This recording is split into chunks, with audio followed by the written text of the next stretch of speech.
जय हिंद मेरे प्यारे विद्यार्थियों। आचार्य सुपर 20 आपके अपने परिवार में एक बार फिर से आपका स्वागत है। मैं नीरज। प्यारे विद्यार्थियों, देखो आज बताऊंगा आप सबको हिंदी का 8 लेसन का मैराथन, जो आप सबके लिए उत्तर प्रदेश पुलिस में बहुत ही ज्यादा महत्वपूर्ण होगा।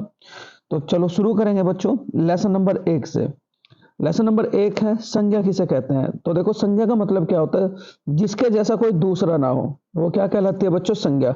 लेकिन यहाँ क्या कहेंगे? संज्ञा उन विकारी शब्दों को कहते हैं। संज्ञा उन विकारी शब्दों को कहते हैं। संज्ञा उन विकारी शब्दों को कहते हैं जिससे किसी वस्तु वस्तु भाव, जीव के नाम का बोध होता है। अर्थात किसी प्राणी, वस्तु, स्थान, भाव के नाम को क्या कहा जाता है? संज्ञा। लेकिन आप खुद ही फील करो बच्चों, संज्ञा का मतलब क्या होता है? जिसके जैसा कोई दूसरा ना हो, क्या कहलाता है? संज्ञा कहलाता है। उसके बाद संज्ञा के भेद बच्चों, देखो संज्ञा के 5 भेद होते हैं। सबसे पहले व्यक्तिवाचक संज्ञा, उसके बाद जातिवाचक संज्ञा, उसके बाद भाववाचक संज्ञा, और फिर द्रव्यवाचक संज्ञा, और क्या कहेंगे बच्चों? समूहवाचक संज्ञा। अब इन्हें एक एक करके मैं डिस्कशन करूंगा आप सबके साथ। पहले तो ये बताओ संज्ञा क्या होती है। तो मतलब क्या होगा? जिसके जैसा कोई दूसरा ना हो, संज्ञा कहलाता है। कितने भेद हैं? 5 भेद हैं।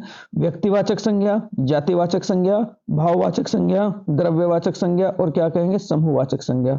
तो इन्हें एक एक करके डिस्कस करते हैं बच्चों। देखो, सबसे पहले है व्यक्तिवाचक संज्ञा। व्यक्तिवाचक संज्ञा किसे कहेंगे? तो वह शब्द जो किसी एक व्यक्ति, मतलब जिसके जैसा कोई दूसरा ना हो, वो क्या कहलाती है बच्चों? व्यक्तिवाचक संज्ञा। लेकिन यहाँ क्या कहेंगे? वह शब्द जो किसी एक व्यक्ति, वस्तु, स्थान आदि का बोध कराता है। वह शब्द जो किसी एक व्यक्ति, वस्तु, स्थान आदि का बोध कराता है, उसे व्यक्तिवाचक संज्ञा कहते हैं। जैसे राम एक कैंडिडेट है बच्चों, श्याम एक कैंडिडेट है, टेबल एक कैंडिडेट है, कुर्सी एक कैंडिडेट है, कार एक कैंडिडेट है, दिल्ली इसके जैसा कोई दूसरा नहीं है, मुंबई इसके भी जैसा कोई दूसरा नहीं है। तो जिसके जैसा कोई दूसरा ना हो, इस प्रकार की संज्ञा को क्या कहेंगे बच्चों? हम लोग व्यक्तिवाचक संज्ञा। बहुत बढ़िया। यहाँ मैं कुछ एग्जाम्पल दिए हैं। राम, उसके बाद श्याम। यहाँ राम का मतलब क्या है? यह एक व्यक्ति का नाम है, और व्यक्ति का नाम आते उसे क्या कहेंगे हम लोग? व्यक्तिवाचक संज्ञा। श्याम ये भी एक व्यक्ति का नाम है, और व्यक्ति का नाम आते उसे क्या कहेंगे हम लोग? व्यक्तिवाचक संज्ञा। टेबल इसके भी जैसा कोई दूसरा नहीं है, इसे क्या कहेंगे? व्यक्तिवाचक संज्ञा। कुर्सी बैठने का एक साधन है, किंतु एक नाम को सूचित कर रहा है, और जो नाम को सूचित करेगा वो क्या कहलाएगा? व्यक्तिवाचक संज्ञा। उसके बाद कार यातायात का साधन है, लेकिन किंतु संपूर्ण यात्रा का नहीं। कार एक माध्यम है, इसके कारण यह एक व्यक्ति को इंगित कर रहा है। मतलब जो अकेला हो, अकेला, वो क्या कहलाएगा? आपका व्यक्तिवाचक संज्ञा। दिल्ली, देखो दिल्ली जैसा कोई दूसरा नहीं है, तो जिसके जैसा कोई दूसरा नहीं होगा उसे क्या कहेंगे? व्यक्तिवाचक संज्ञा। उसके बाद मुंबई इसके भी जैसा कोई दूसरा नहीं है, तो इसे भी क्या कहेंगे बच्चों? व्यक्तिवाचक संज्ञा। समझ में आ गया होगा क्या बताया? जो किसी नाम आदि को इंगित करे, ठीक, और जिसके जैसा कोई दूसरा ना हो, ऐसी स्थिति को क्या कहेंगे हम लोग? व्यक्तिवाचक संज्ञा बच्चों। बहुत बढ़िया। चलो, दूसरा प्रकार है इसका जातिवाचक संज्ञा। जातिवाचक संज्ञा के बारे में क्या कहेंगे? जो शब्द किसी जाति का बोध करवाता है, वह जातिवाचक संज्ञा कहलाता है। जैसे लड़का, लड़के का मतलब क्या? पूरे की पूरी लड़का समूह का बोध करा रहा है, तो ये क्या होगा? जातिवाचक संज्ञा। लड़की मतलब जिसमें नाम ना आए, उसकी जाति आए, वो क्या कहलाएगा? जातिवाचक संज्ञा बच्चों। नदी, पर्वत, ठीक, ये सारे के सारे क्या होंगे? आपके जातिवाचक संज्ञा। यह पद लड़का शब्द किसी एक के लिए नहीं है। लड़का जो शब्द बच्चों किसी एक के लिए नहीं है, वो मैं बताया हूं। जिसमें किसी एक के लिए बात ना हो, पूरी की पूरी जाति के लिए बात हो, तो वो क्या कहलाता है? जातिवाचक संज्ञा। सभी बॉयज को लड़का ही कहा जाता है, इसलिए यह एक जातिवाचक संज्ञा शब्द है। इस प्रकार लड़की, नदी, पर्वत, लड़का, नदी, पर्वत आदि केवल एक के लिए नहीं है, ये पूरी की पूरी उस जाति के लिए है। तो इस प्रकार के शब्द अगर कहीं दिखाई देंगे, तो वो क्या कहलाएंगे? जातिवाचक संज्ञा। अब उसके बाद जातिवाचक संज्ञा के 2 भेद हैं। 2 भेद कौन कौन से? एक तो द्रव्यवाचक, और एक क्या कहेंगे? समूहवाचक। अब इन्हें भी बिल्कुल अलग अलग करके डिस्कशन करेंगे। देखो बच्चों, द्रव्यवाचक संज्ञा बिल्कुल पहचान करें, क्योंकि अगर आप इस वीडियो को कंप्लीट करते हैं तो इन टॉपिकों से अगर कोई क्वेश्चन पूछा जाएगा तो आपका क्वेश्चन बिल्कुल भी स्किप नहीं होगा। तो यहाँ क्या कहते हैं द्रव्यवाचक संज्ञा, जिस संज्ञा शब्द से किसी धातु, द्रव्य, सामग्री, पदार्थ आदि का बोध हो उसे द्रव्यवाचक संज्ञा कहा जाता है। जैसे गेहूं, चावल, घी, सोना, चांदी, तांबा आदि, इस प्रकार के शब्दों को क्या कहेंगे हम लोग बच्चों? द्रव्यवाचक संज्ञा। यहाँ कुछ अन्य उदाहरण मैं सब आपके लिए लिए हैं। गेहूं, देखो गेहूं भोजन की सामग्री है, इसे क्या कहेंगे? द्रव्यवाचक संज्ञा। बहुत ही इंपॉर्टेंट है ना, बिल्कुल माइंड में सेट रखें। चावल भी क्या कहलाएगी? द्रव्यवाचक संज्ञा। घी भी द्रव्यवाचक संज्ञा। सोना भी द्रव्यवाचक संज्ञा। चांदी भी द्रव्यवाचक संज्ञा। तांबा भी द्रव्यवाचक संज्ञा। और ऊन भी क्या कहोगे बच्चों? द्रव्यवाचक संज्ञा। तो अगर ये शब्द कहीं दिखते हैं, ये सारे के सारे शब्द क्या कहलाएंगे आपके? द्रव्यवाचक संज्ञा। बहुत बढ़िया, चलो आगे चलते हैं। देखो बच्चों ध्यान से, समूहवाचक संज्ञा का मतलब जिन संज्ञा शब्दों से किसी एक व्यक्ति का बोध नहीं होकर के पूरे के पूरे समूह का, मतलब भीड़ का बोध हो। मतलब किसका बोध हो बच्चों? भीड़ का बोध हो। किसका बोध हो? भीड़ का बोध हो। वो क्या कहलाएगी? आपकी समूहवाचक संज्ञा।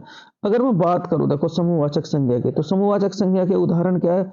सेना, ये एक नहीं होती बच्चों, पूरा का पूरा यानी कि एक जत्था होता है। तो जहां एक न होकर के पूरे उसके ही कैंडिडेट एक साथ आए, वो क्या कहलाएगा आपका? समूहवाचक संज्ञा। पुलिस लेकर के कांस्टेबल से और लेकर के डीजीपी तक, ये पूरा का पूरा यानी कि एक समूह है, ये भी क्या कहलाएगा? आपका समूहवाचक संज्ञा। जैसे कि पुलिस का हर स्थान, ये भी आपकी समूहवाचक संज्ञा। राज्य, ये भी समूहवाचक संज्ञा। देश, ये भी समूहवाचक संज्ञा। यानी कि बड़ा रूप जो भी इंगित करेगा वो क्या कहलाएगा? समूहवाचक संज्ञा। पुस्तकालय बच्चों, पुस्तकालय बहुत इंपॉर्टेंट है। पुस्तकालय माने एक पुस्तकें होती हैं, यहाँ किसी एक पुस्तक की बात नहीं हो रही है, पूरे की पूरी पुस्तकों की बात हो रही है, तो वो भी क्या कहलाएगा? समूहवाचक संज्ञा। उसके बाद दल की बात करूं, दल देखो अनेक व्यक्तियों से मिलकर एक दल या समूह का निर्माण होता है, इसी कारण ये दल भी क्या है बच्चों? समूहवाचक संज्ञा। चलो आगे चलते हैं। देखो भाववाचक संज्ञा किसे कहोगे? जिसमें जिसमें बच्चों किसी व्यक्ति की सारी अवस्थाओं का वर्णन हो। उसके बाद मिठास, खट्टा, मीठा, रोना, सोना इत्यादि शब्दों का बोध हो, वो क्या कहलाएगी? आपकी भाववाचक संज्ञा। मैं यही लिखा है यहाँ। जिन संज्ञा शब्दों से पदार्थ की अवस्था, गुण, दोष, धर्म, दशा आदि का बोध हो वह भाववाचक संज्ञा कहलाती है। जैसे बुढ़ापा, ये भी एक अवस्था है। मिठास, क्रोध, हर्ष, यौवन, बालपन, मोटापा, ये सारी की सारी क्या कहलाएंगे बच्चों? भाववाचक संज्ञा। जैसे बुढ़ापे की अगर मैं बात करूं, यहाँ का एग्जाम्पल दिया, बुढ़ापा जीवन की एक अवस्था है, तो वर्ड क्या आ चुका? बुढ़ापा, तो तुरंत क्या कहोगे? भाववाचक संज्ञा। मिठास, ये भी एक भाववाचक संज्ञा है, तो यहाँ मिठाई का एक गुण है, वर्ड क्या आ चुका? मिठास, तो तुरंत क्या कहोगे? भाववाचक संज्ञा। क्रोध बच्चों, क्रोध, ये क्रोध हो गया, हंसना हो गया, रोना हो गया, ये सारे के सारे किसके अंतर्गत आते हैं? भाववाचक संज्ञा के अंतर्गत बच्चों। हर्ष की अगर मैं बात करूं, हर्ष एक भाव है, तो ये भी क्या होगी बच्चों? भाववाचक संज्ञा। यौवन स्त्री की एक दशा है, मतलब बुढ़ापा, बचपन, जवानी, यौवन, ये सारे के सारे किसके अंतर्गत आएंगे बच्चों? भाववाचक संज्ञा के अंतर्गत। यहाँ वर्ड क्या आ चुका है? यौवन, तो इसे क्या कहोगे आप लोग? भाववाचक संज्ञा। बालपन भी एक अवस्था है, ये भी क्या होगी? भाववाचक संज्ञा। मोटापा, ये भी एक भाव है, ये भी क्या होगा बच्चों? भाववाचक संज्ञा। बहुत बढ़िया, चलो देखो बच्चों कुछ एडवांस पार्ट है। क्रियार्थक संज्ञा किसे कहेंगे? जब किसी वाक्य के आरंभ में कर्ता के रूप में कोई क्रिया है। समझ रहे हो बच्चों?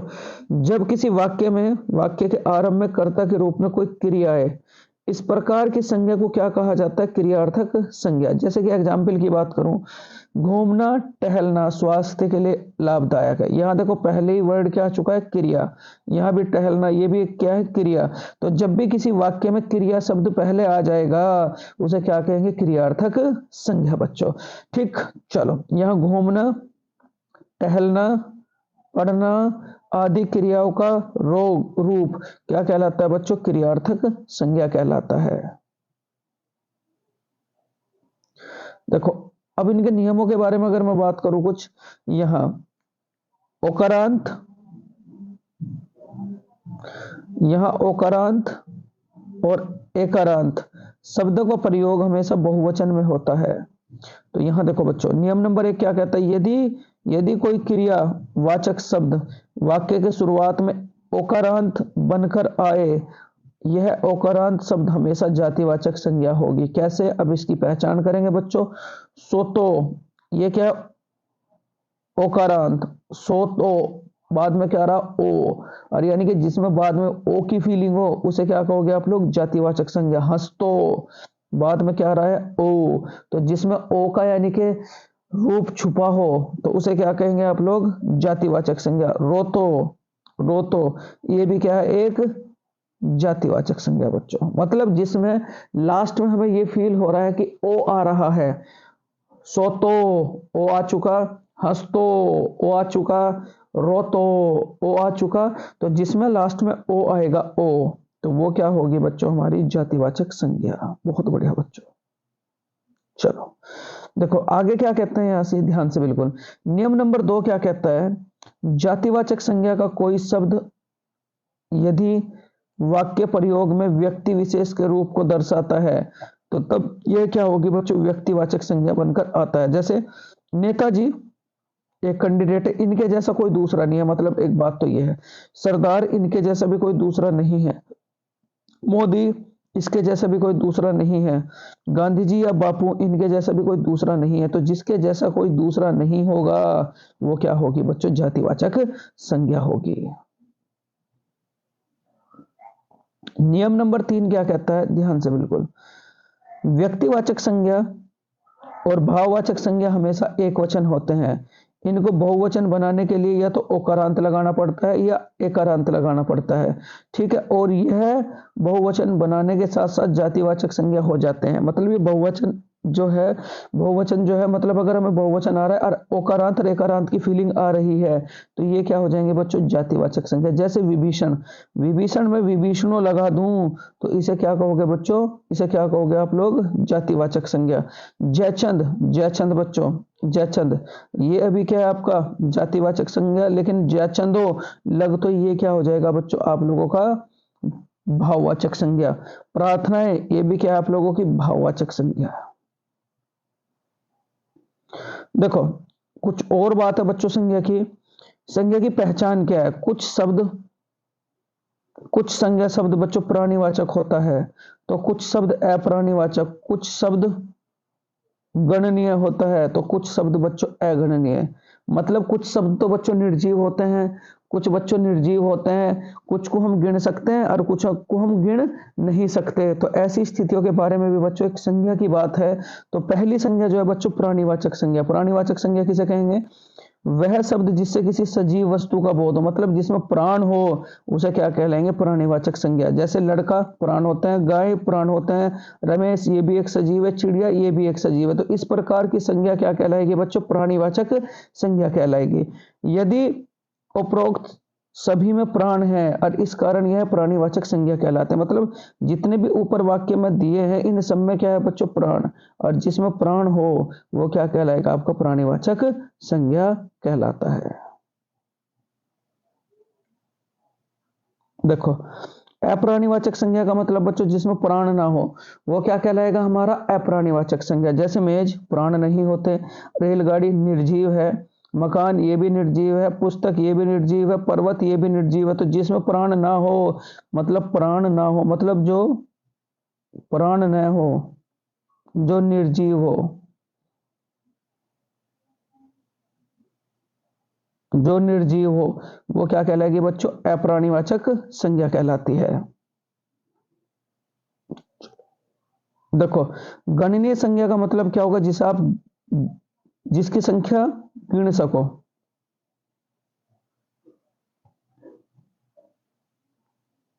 जिसकी संख्या गिन सको वो क्या कहलाएगी, गणनीय संज्ञा। जैसे लड़का गिन सकते हैं, पुस्तक गिन सकते हैं, भवन गिन सकते हैं, गाय गिन सकते हैं, केले गिन सकते हैं, ये सारी की सारी गणनीय संख्या है। तो इस प्रकार ये सारी के सारे शब्द कौन सी संज्ञा के रूप में आएंगे, गणनीय संज्ञा के रूप में बच्चों। नेक्स्ट है अगणनीय संज्ञा। अगणनीय संज्ञा का मतलब क्या होगा बच्चों? जिस व्यक्ति, वस्तु, पदार्थ आदि की गणना नहीं की जा सकती। जिस व्यक्ति, वस्तु, पदार्थ आदि की गणना न की जा सके, उसकी संख्या ज्ञात नहीं, मतलब जिसे हम ना गिन सकें, वो क्या कहलाएगी? हमारी अगणनीय संज्ञा। जैसे कि दूध हम गिन तो नहीं सकते, उसके बाद पानी हम गिन तो नहीं सकते, मित्रता हम गिन तो नहीं सकते, मित्रता बच्चों हम गिन तो नहीं सकते। तो इस प्रकार के अगर शब्द कहीं आ रहे हैं तो वो क्या कहलाएंगे बच्चों? अगणनीय संज्ञा कहलाती है। बहुत बढ़िया बच्चों। आगे जो डिस्कशन करेंगे बच्चों वो सर्वनाम के बारे में। आज 8 चैप्टर आपके एक साथ डिस्कशन होंगे, तो बच्चों इन्हें कॉपी में जरूर लिखें, क्योंकि यूपी पुलिस का पेपर आप सबके नजदीक है। अगर आप इन्हें कॉपी में लिखते हो और 2 बार आप इनका अगर रिवाइज करते हो, तो ये मान करके चलो हिंदी का जो स्कोर आपका बन रहा है उसमें आपका इंक्रीजिंग अंक जरूर होंगे बच्चों। तो अगला जो टॉपिक होगा इसी से संबंधित सर्वनाम होगा। ठीक, तो यहां तक आप कॉपी में लिखें, उसके बाद बच्चों आगे चलेंगे। देखो बच्चों, अगला टॉपिक है सर्वनाम। यहां देखो सर्वनाम किसे कहते हैं? तो जो शब्द संज्ञा के स्थान पर प्रयोग किए जाते हैं, जो शब्द संज्ञा के स्थान पर प्रयोग किए जाते हैं बच्चों, वही क्या कहलाते हैं? सर्वनाम कहलाते हैं। जो शब्द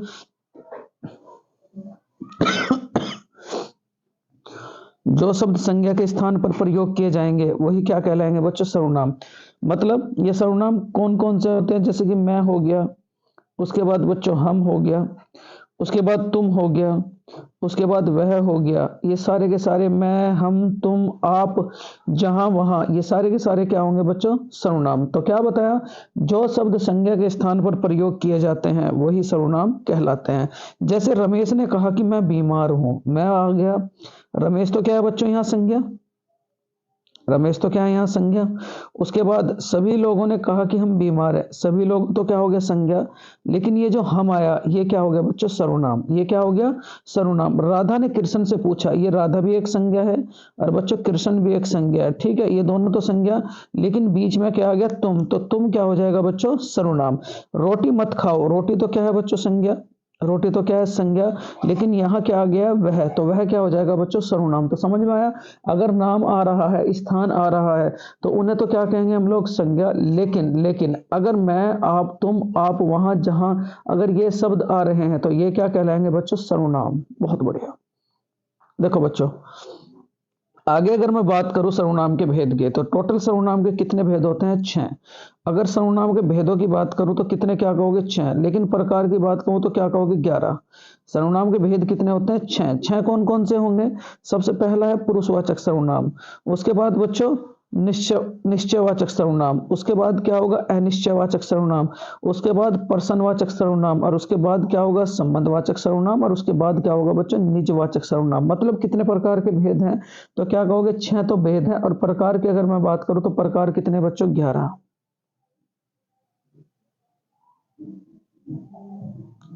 प्रकार कितने बच्चों? 11।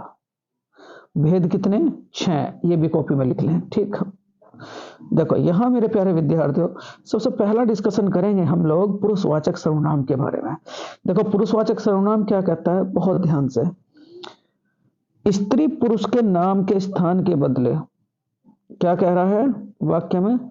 स्त्री पुरुष नाम के स्थान पर प्रयुक्त होने वाले सर्वनाम को पुरुषवाचक सर्वनाम कहते हैं। जैसे मैं, हम, मतलब इसमें नाम नहीं आने का, इसमें क्या आएगा? मैं, हम, तुम, आप, वह और यह। ये शब्द अगर कहीं भी दिखाई देंगे बच्चों तो ये क्या कहलाएगा? हमारा पुरुषवाचक सर्वनाम। क्या कहलाएगा? पुरुषवाचक सर्वनाम बच्चों। ठीक है, बात आ रही है समझ में? जहां मैं, हम, तुम, आप, जहां, वहां ये दिखाई देगा तो वो क्या कहलाएगा बच्चों? पुरुषवाचक सर्वनाम। बहुत बढ़िया। देखो फिर पुरुषवाचक सर्वनाम के 3 भेद है। 3 भेद कौन कौन से? सबसे पहला है उत्तम पुरुषवाचक सर्वनाम, उसके बाद मध्यम पुरुषवाचक सर्वनाम, और उसके बाद क्या होगा बच्चों? अन्य पुरुषवाचक सर्वनाम।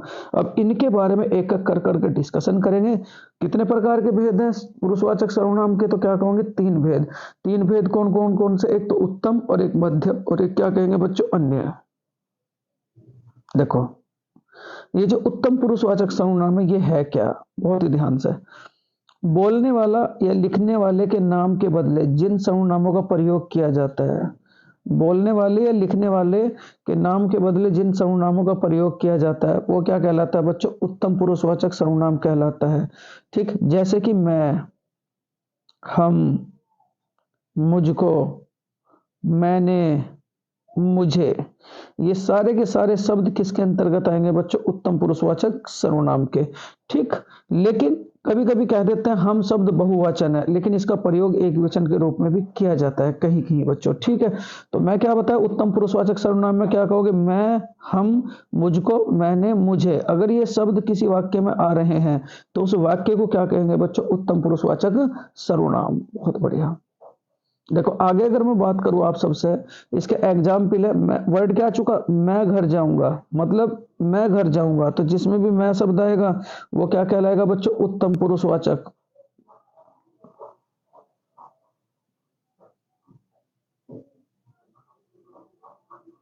क्या कहलाएगा बच्चों, उत्तम पुरुषवाचक। ठीक, ध्यान से बिल्कुल, क्या कहलाएगा, उत्तम पुरुषवाचक। हम भगवान को नहीं देख सकते, वर्ड क्या चुका, हम, मैं, हम। ठीक है, यह निबंध मैंने लिखा है, तो ये भी क्या होगा बच्चों हमारा, उत्तम पुरुषवाचक सर्वनाम। मुझे सिनेमा देखना नहीं पसंद है, मतलब अगर ये शब्द जिसमें केवल अपने आप की बात हो वो वाक्य क्या कहलाएगा बच्चों, हमारा उत्तम पुरुषवाचक सर्वनाम कहलाता है। उसके बाद अगर मैं बात करूं बच्चों, मध्यम पुरुषवाचक सर्वनाम। मध्यम पुरुषवाचक का मतलब क्या होता है बच्चों, सुनने वाला। उत्तम का मतलब क्या होता है, कहने वाला। मध्यम का मतलब क्या होता है बच्चों, सुनने वाला।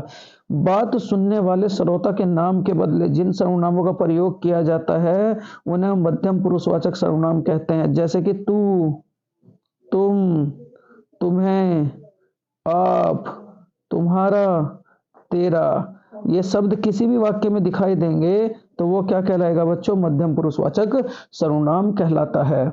उसके बाद अगर मैं बात करूं आप सबसे, देखो इसके एग्जाम्पल क्या है, इसके एग्जाम्पल क्या कहेंगे, तू कुछ भी बोल सकता है। वर्ड क्या चुका है बच्चों, तू। वर्ड क्या चुका है आपका, तू। वर्ड क्या चुका है, तू। तो जिसमें तू आएगा तो वो क्या कहलाएगा बच्चों, मध्यम पुरुषवाचक सर्वनाम। तुम अब बोल सकते हो, वर्ड क्या चुका बच्चों, तुम।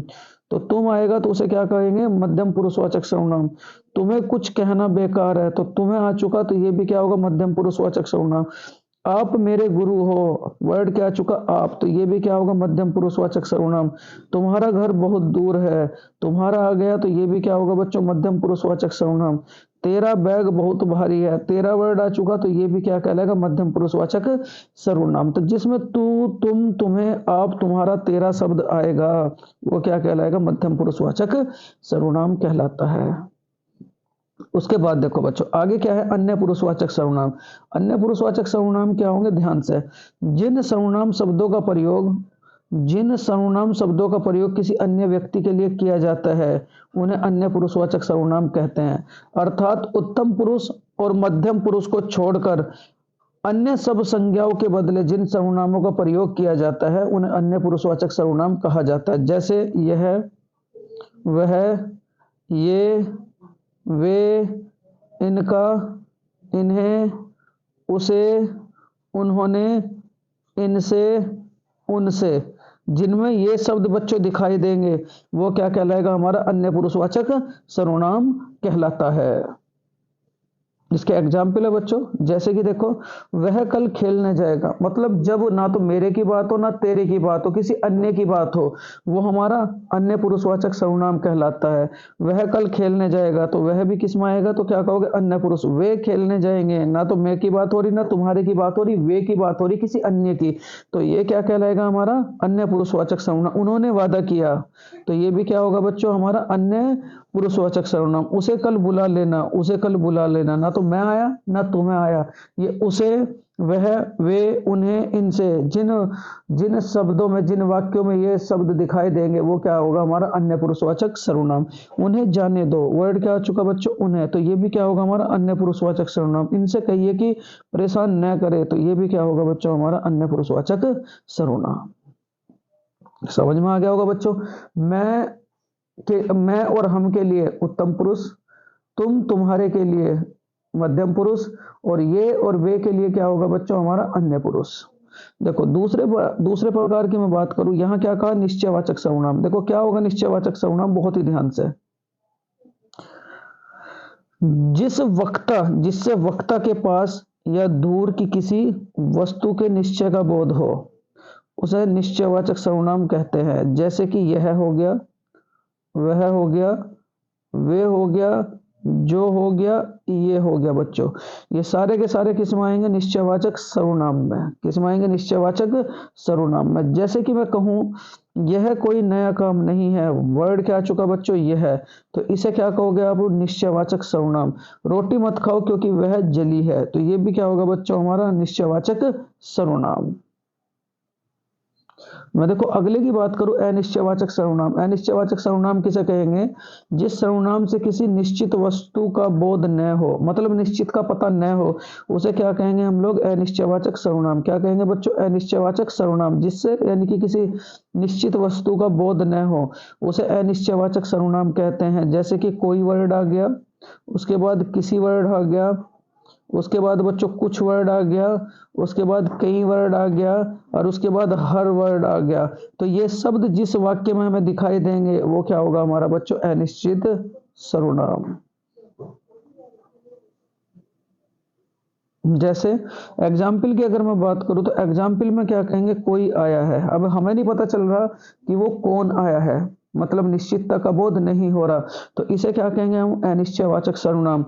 ऐसे न है कि कोई आ जाए, वर्ड क्या आ चुका बच्चों, कोई, तो इसे भी क्या कहोगे, अनिश्चयवाचक सर्वनाम। बैग में कुछ का मतलब पता ही नहीं चल रहा कि कितना है, बिल्कुल फिक्स, तो जिसमें फिक्स नहीं होगा वो क्या कहलाएगा हमारा, अनिश्चयवाचक सर्वनाम।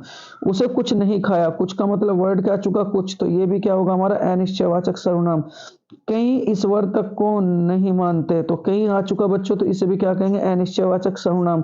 हर कोई जल्दबाजी में ही रहता है, तो वर्ड क्या आ चुका, कोई, तो इसे भी क्या कहेंगे बच्चों, अनिश्चयवाचक सर्वनाम। देखो अगली कंडीशन की अगर मैं बात करूं बेटे, पर्सनवाचक सर्वनाम के बारे में बात करूं। पर्सन करने के लिए जिन सर्वनामों का प्रयोग किया जाता है, पर्सन करने के लिए जिन सर्वनामों का प्रयोग किया जाता है, पर्सन करने के लिए जिन सर्वनामों का प्रयोग किया जाता है उन्हें पर्सनवाचक सर्वनाम कहते हैं। जैसे कि कौन, क्या, किसे, किसने, ये सारे के सारे शब्द हमें जहां दिखाई देंगे, कुछ आजा और कोई आजा, वो तो हमारा क्या होगा बच्चों, अनिश्चयवाचक सर्वनाम।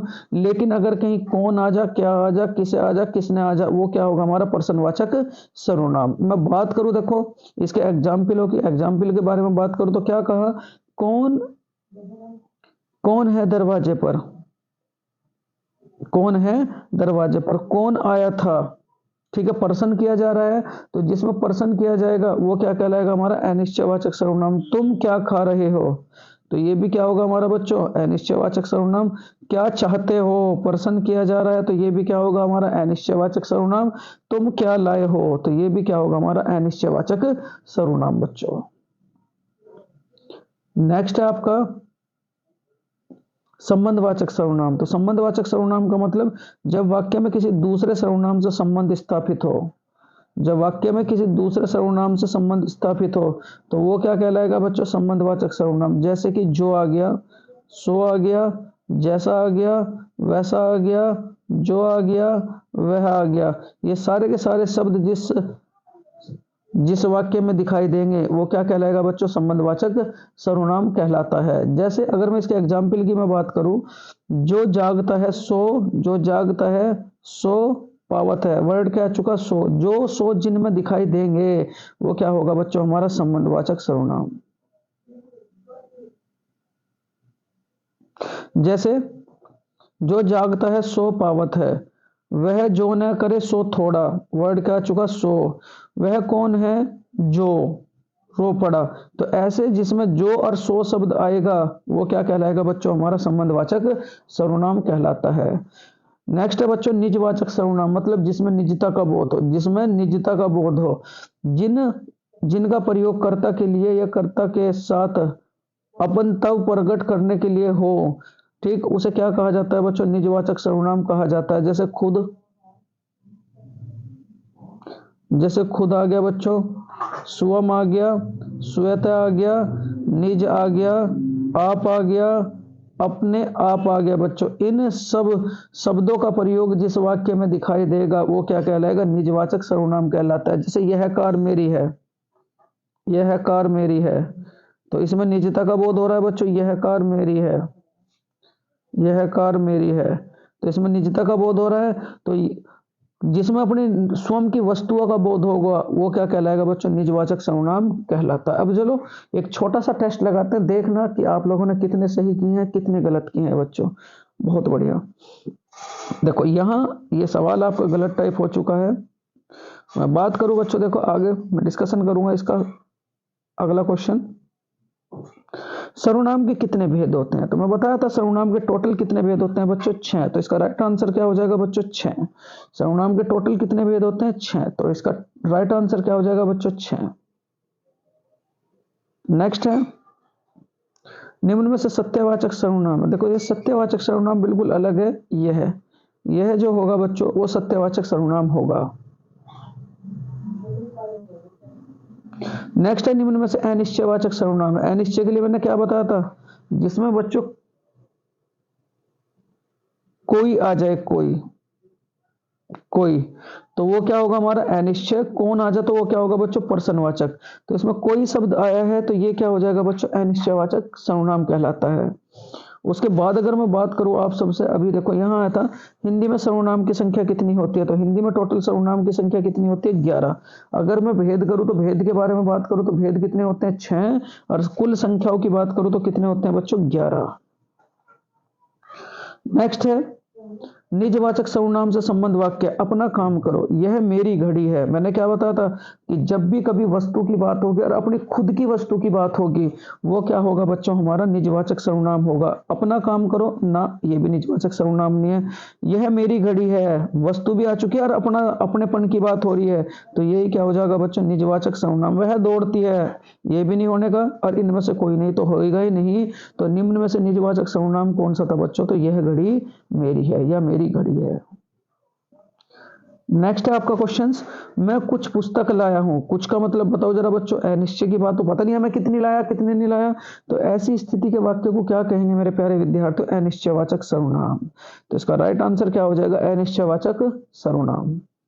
उसके बाद नेक्स्ट है बच्चों, मेरा सर्वनाम है। तो मेरा का मतलब क्या होगा? मैं और मेरे के लिए मैंने क्या बताया था?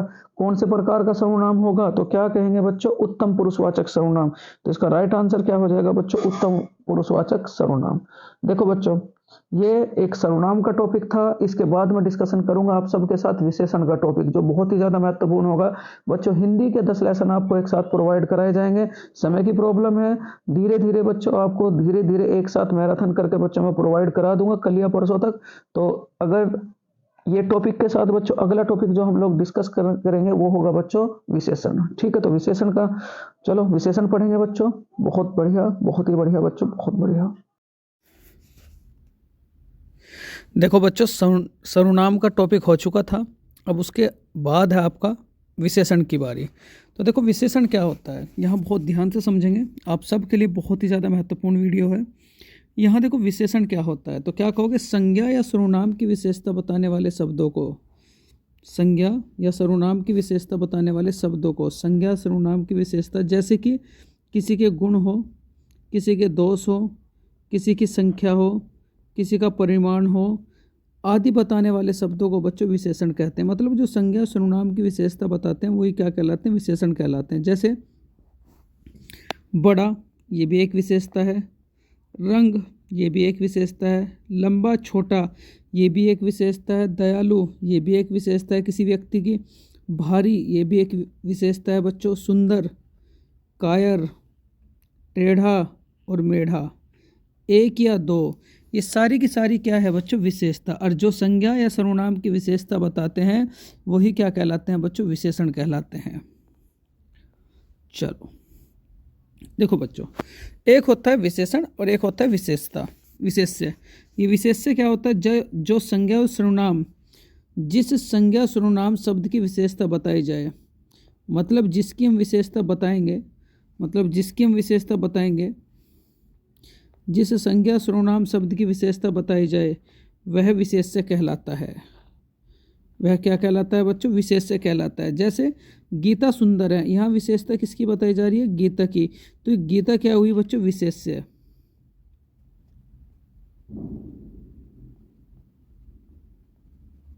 गीता क्या हुई बच्चों? विशेष्य। और क्या है वो? सुंदर। मतलब उसका विशेषण क्या हुआ? विशेष्य जिसकी विशेषता बताई जाए, और विशेषण बच्चों उसका गुण। तो उसमें गुण क्या था? सुंदर। ठीक है, तो इसका विशेषण क्या हो जाएगा बच्चों? सुंदर। ठीक है। विशेषण शब्द विशेष्य से पूर्व भी आते हैं। मतलब कभी कभी ऐसा होता है कि जो विशेषण शब्द है वो विशेष्य से पूर्व भी आ जाते हैं और उनके बाद भी। पूर्व में जैसे थोड़ा सा जल लाओ, थोड़ा सा जल लाओ, थोड़ा सा जल लाओ। तो यहाँ जो विशेष्य हैं बच्चों, विशेषण शब्द जो है, विशेषण जो थोड़ा सा हो गया बच्चों। ठीक है, तो कभी कभी ये पहले आ जाते हैं और कभी कभी ये बच्चों बाद में आ जाते हैं। जैसे कि बाद की अगर मैं बात करूँ, यहाँ देखो बाद का भी एग्जाम्पल दर्शाया है। यह रास्ता लंबा है। जो विशेषण है, विशेषण क्या है? रास्ता लंबा है। तो ये कभी कभी बच्चों बाद में भी आ जाते हैं। ठीक है, तो खीरा कड़वा है, खीरा कड़वा है। खीरा कैसा है बच्चों? कड़वा। मतलब उसकी विशेषता क्या है? कड़वा। और खीरा क्या है? विशेष्य। ठीक है, जिसकी विशेषता बताई जाएगी वो विशेष्य कहलाएगा, और जो उसमें गुण होगा वो क्या कहलाएगा बच्चों? विशेषण कहलाएगा। इतनी बात तो आप लोगों ने समझ ली होगी। उसके बाद बच्चों देखो अगली स्लाइड पर चलते हैं। विशेषण के प्रकार देखो, विशेषण है आप लोगों का 4 प्रकार का। एक तो गुणवाचक विशेषण, एक गुणवाचक विशेषण बच्चों, उसके बाद संख्यावाचक विशेषण, तीसरा क्या होगा? परिमाणवाचक विशेषण, और चौथा क्या होगा? सार्वनामिक विशेषण। तो विशेषण के कितने प्रकार है? 4 प्रकार। कौन कौन से? गुणवाचक विशेषण, संख्यावाचक विशेषण, परिमाणवाचक विशेषण, और क्या कहेंगे? सार्वनामिक विशेषण। अब एक एक के बारे में आगे डिस्कशन करेंगे कि कौन सा विशेषण की विशेषता बच्चों क्या है। देखो यहाँ अगर मैं बात करूँ आप सबसे पहले डिस्कस करेंगे बच्चों गुणवाचक विशेषण को। ये गुणवाचक विशेषण है क्या? जिस शब्द से संज्ञा या सर्वनाम के गुण, रूप, रंग आदि का बोध होता है उसे गुणवाचक विशेषण कहते हैं। जो जैसे बगीचे में सुंदर फूल हैं, मतलब बगीचे में सुंदर फूल हैं, तो उसका गुण क्या है बच्चों? सुंदर। ठीक, तो इस प्रकार का विशेषण क्या कहलाएगा? गुणवाचक विशेषण। धर्मपुर स्वच्छ नगर है, धर्मपुर स्वच्छ नगर है, तो इसकी विशेषता क्या है बच्चों? उसका गुण क्या है? स्वच्छ। तो इस प्रकार का विशेषण क्या कहलाएगा? गुणवाचक विशेषण। ठीक, स्वर्ग वाहिनी गंदी नदी है, ये इसका गुण है बच्चों। ठीक है, ये भी क्या कहलाएगा? गुणवाचक विशेषण।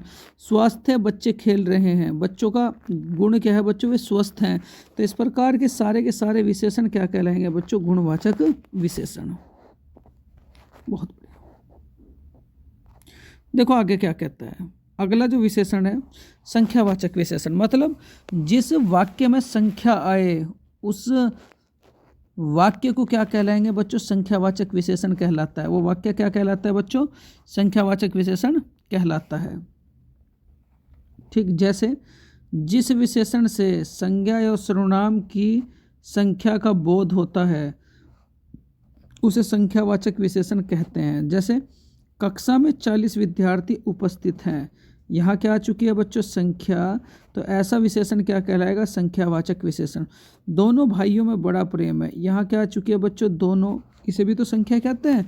तो जिस वाक्य में आपकी संख्या आएगी वो क्या कहलाएगा? संख्यावाचक विशेषण कहलाता है। कॉपी में लिखेंगे, बार बार रिवाइज करेंगे तो ये टॉपिक आप अपने आप ही बच्चों आपकी उंगलियों पर आ जाएंगे। उसके बाद उनकी दूसरी लड़की की शादी है, वर्ड क्या आ चुका बच्चों? दूसरी। तो ये भी क्या है? एक संख्या। और जिस शब्द में आपकी संख्या आएगी वो क्या कहलाएगा? संख्यावाचक विशेषण कहलाएगा। हर एक, ये भी बच्चों आपकी संख्या है, तो जिसमें भी मतलब संख्या शब्द दिखाई देगा वो क्या कहलाएगा बच्चों? संख्यावाचक विशेषण कहलाता है। उपयुक्त वाक्य में 40, उपयुक्त वाक्य में बच्चों 40, दोनों, दूसरी और हर एक शब्द संख्यावाचक विशेषण, संख्यावाचक विशेषण है बच्चों। मतलब जो संख्या होगी, अगर किसी वर्ड में, सीधी सी बात मैं आपको समझाऊं, अगर किसी भी पूरे के पूरे एक सेंटेंस में संख्या दिखाई दे रही है तो ऐसा विशेषण क्या कहलाएगा बच्चों? संख्यावाचक विशेषण कहलाता है। बहुत बढ़िया। देखो अगला जो विशेषण है वो है आपका, संख्यावाचक विशेषण के भी 2 प्रकार हैं। दो प्रकार बच्चों, एक तो क्या होगा निश्चित संख्यावाचक विशेषण और दूसरा क्या होगा अनिश्चित संख्यावाचक विशेषण। निश्चित संख्यावाचक विशेषण का मतलब जो बिल्कुल पूरा का पूरा हो, जैसे 1, 5, 7, 12 और क्या कहोगे तीसरा, ये पूरे के पूरे हैं। तो जो पूरे के पूरे विशेषण होंगे वो क्या कहलाएंगे, संख्यावाचक विशेषण कहलाते हैं। अगली अगर मैं बात करूं अनिश्चित संख्यावाचक विशेषण की, तो अनिश्चित संख्यावाचक विशेषण के बारे में अगर मैं बात करूं, अनिश्चित संख्यावाचक विशेषण जैसे कई, हमें कुछ भी नहीं पता चल पा रहा, अनेक, उसके बाद सब, उसके बाद बच्चों बहुत, ठीक है, इनमें हमें ये फिक्स नहीं चल पा रहा कि वो 1 है या 2 है या 3 है या 4 है, तो जिससे हमें बिल्कुल निश्चितता का बोध न हो, तो ऐसे विशेषण क्या कहलाएंगे, संख्यावाचक विशेषण कहलाते हैं। बहुत बढ़िया। देखो आगे अगर मैं बात करूं निश्चित संख्यावाचक विशेषण की, मतलब जो बिल्कुल फिक्स हो, जैसे कि 1, 10, उसके बाद 100, उसके बाद 1000, उसके बाद बच्चों लाख, ये बिल्कुल आपके फिक्स हैं। तो जो बिल्कुल फिक्स होंगे वो क्या कहलाएंगे, पूर्णांक बोधक विशेषण। ठीक है, ये निश्चित संख्यावाचक विशेषण के टोटल 6 भेद हैं। उनमें से पहला भेद क्या है बच्चों, पूर्णांक बोधक विशेषण। क्या है बच्चों, पूर्णांक बोधक विशेषण। पूर्णांक बोधक विशेषण का मतलब जो बिल्कुल पूरा का पूरा हो, ऐसा विशेषण क्या कहलाएगा बच्चों, पूर्णांक बोधक विशेषण कहलाता है। उसके बाद इसी का दूसरा भेद है बच्चों अपूर्णांक बोधक विशेषण, मतलब जो पूरा ना हो, जैसे कि 2.5 हो गया, उसके बाद 1.25 हो गया, उसके बाद 1.5 हो गया, ऐसे कैसे विशेषण क्या कहलाएंगे बच्चों, अपूर्णांक बोधक विशेषण कहलाते हैं।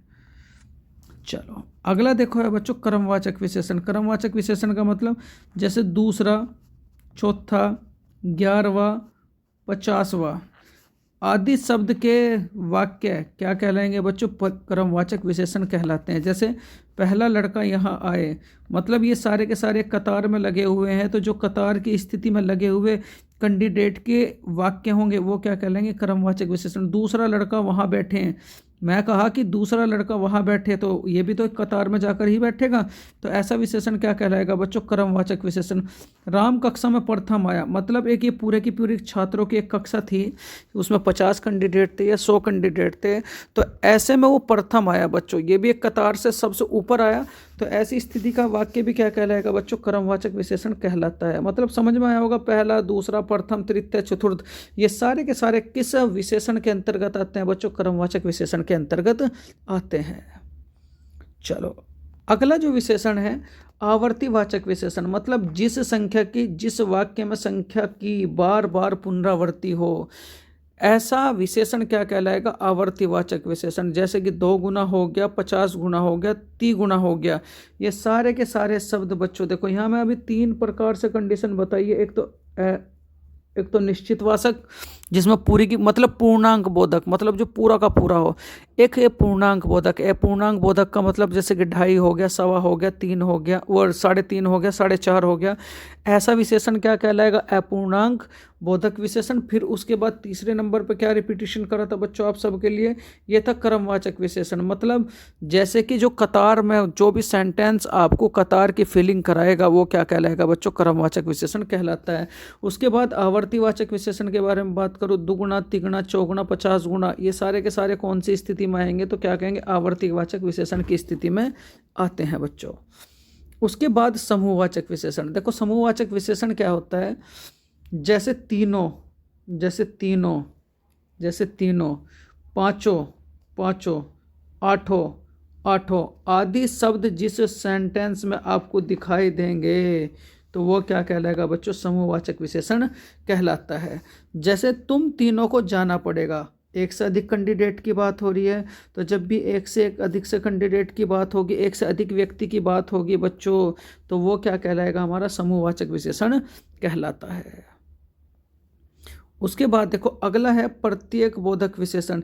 ये प्रत्येक बोधक विशेषण का मतलब क्या होता है, जिन सेंटेंसों में आपको प्रति दिखाई दे, तो देखो वर्ड से महसूस हो रहा है, प्रत्येक तो प्रत्येक दिखाई दे बच्चों, हर एक दिखाई दे, एक एक दिखाई दे, ऐसे सारे के सारे शब्द आपको जिस वाक्य में दिखाई देंगे वो क्या कहलाएगा बच्चों, हमारा प्रत्येक बोधक विशेषण कहलाता है। क्या कहलाता है, प्रत्येक बोधक विशेषण कहलाता है। जैसे कि प्रत्येक को प्रसाद मिला है। वर्ड क्या आ चुका है बच्चों? प्रत्येक। तो प्रत्येक को प्रसाद मिला है, तो वर्ड क्या आ चुका? प्रत्येक। और मैं अभी आपको समझाया था कि जिसमें भी आपका प्रत्येक शब्द दिखाई देगा वो क्या कहलाएगा आपका बच्चों? प्रत्येक बोधक विशेषण कहलाता है। एक एक व्यक्ति पानी में डूब गया, जिसमें प्रत्येक दिखाई देगा, एक एक दिखाई देगा, वो सारे के सारे वाक्य क्या कहलाएंगे बच्चों? आपके प्रत्येक बोधक विशेषण कहलाते हैं। देखो विशेषण की अवस्था है बच्चों, विशेषण की 3 अवस्था होती हैं। 3 अवस्था कौन कौन सी? सबसे पहली जो अवस्था होगी बच्चों वो होगी हमारी मूलावस्था। उसके बाद दूसरी अवस्था क्या होगी बच्चों? उत्तरावस्था। और तीसरी अवस्था क्या होगी? उत्तम अवस्था। कितनी अवस्था है? 3 प्रकार की अवस्थाएं हैं। एक तो मूलावस्था, एक उत्तरावस्था और एक क्या कहेंगे बच्चों? उत्तम अवस्था। अब एक एक करके इनके बारे में डिस्कशन करेंगे। सबसे पहले है बच्चों आपकी मूलावस्था। देखो मूलावस्था क्या होती है, ध्यान से बिल्कुल। मूलावस्था एक ऐसी अवस्था होती है जिसमें मूलावस्था में विशेषण का तुलनात्मक रूप नहीं होता, वह केवल सामान्य विशेषता ही प्रकट करता है। तो ऐसे वाक्य जो बिल्कुल सामान्य विशेषता प्रकट करेंगे वो क्या कहलाएंगे बच्चों? मूलावस्था। जैसे सावित्री लड़की सुंदर है, इसमें किसी से कोई तुलना ही नहीं हो रही, उसी अकेली कैंडिडेट की बात हो रही है, एक अकेली लड़की की बात हो रही है, तो जिसमें किसी दूसरे से तुलना नहीं की जाएगी वो क्या कहलाएगी बच्चों? मूलावस्था। सुरेश अच्छा लड़का है, सुरेश की किसी से कोई कंपैरिजन नहीं हो रही, केवल खुद सुरेश के गुणों को बताया जा रहा है, तो जिसमें खुद के गुणों को बताया जाएगा वो क्या कहलाएगी बच्चों? मूलावस्था। जैसे सूर्य तेजस्वी है, किसी दूसरे से तो कंपैरिजन नहीं हुई, किसी दूसरे से तो तुलना नहीं हुई, उसमें खुद उस सूर्य के गुणों को बताया है। तो बच्चों जिसमें स्वयं के बारे में बताया जाए, केवल एक ही व्यक्ति के बारे में बताया जाए, तो ऐसी अवस्था का वाक्य क्या कहलाएगा बच्चों? मूलावस्था का वाक्य कहलाता है। उसके बाद देखो अगली बात करूं मैं उत्तरावस्था की, तो उत्तरावस्था क्या कहोगे? जब 2 व्यक्तियों और वस्तुओं के गुण दोषों की तुलना की जाती है तो उस विशेषण उत्तरावस्था में प्रयुक्त होती है। मतलब ऐसा वाक्य किस में प्रयुक्त होता है बच्चों? उत्तरावस्था में प्रयुक्त होता है। जैसे कि अगर मैं उदाहरण की बात करूं, यहाँ रविंद्र चेतन से अधिक बुद्धिमान है। देखो यहाँ 2 व्यक्तियों की तुलना हो रही है, रविंद्र और क्या बच्चों? चेतन की। तो जब भी कभी किसी वाक्य में 2 व्यक्तियों की तुलना होगी तो ऐसा वाक्य क्या कहलाएगा बच्चों? उत्तरावस्था का वाक्य कहलाता है। जैसे सविता रामा की अपेक्षा बहुत अधिक सुंदर है, यहाँ भी देखो सविता और रामा की बच्चों तुलना हो रही है, तो जब भी 2 व्यक्तियों की तुलना होगी ऐसी 2 तुलना का वाक्य क्या कहलाएगा बच्चों? उत्तरावस्था। और जिसमें एक की तुलना होगी तो वो क्या कहलाएगा बच्चों? वो क्या कहलाएगा आप लोगों का? मूलावस्था या प्रथमावस्था। चलो बहुत बढ़िया। देखो ये है आपकी तीसरी अवस्था।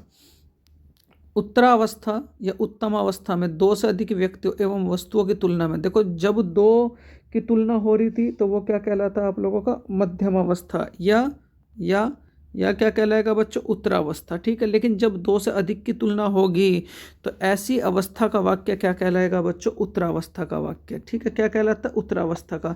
जैसे पंजाब में अधिकतम अन्न होते हैं, तो यहाँ 1 से 2 से और 3 से ज़्यादा की बात हो रही है बच्चों, तो इस प्रकार का वाक्य क्या कहलाएगा आपका? उत्तम अवस्था का वाक्य।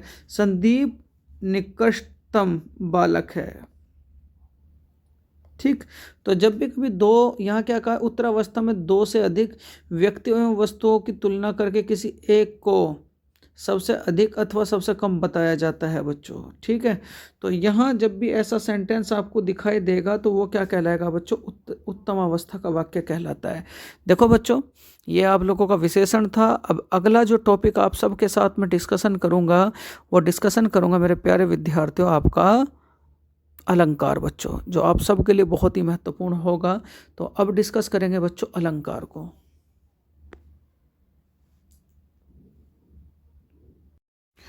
देखो बच्चों अगला टॉपिक है आपका अलंकार। यह आप सब के लिए हिंदी की बहुत ही बेहतरीन मैराथन है बच्चों। अगर आप इसे कॉपी में लिखते हो और 2 बार इसका रिवाइज करते हो, क्योंकि इस टाइम पे पेपर आपके नज़दीक है, तो ये मान करके चलो आपको नंबरों में यहाँ से इजाफा बच्चों ज़रूर होगा। तो जो टॉपिक है बच्चों अगला वो बहुत ही ज़्यादा महत्वपूर्ण है। देखो अलंकार वैसे तो कई प्रकार के हैं, लेकिन मैं आप सबको केवल उतने ही अलंकार बताऊंगा जो एग्जाम में बच्चों पूछे जाते हैं। देखो यहाँ अलंकार की अगर मैं बात करूँ बच्चों,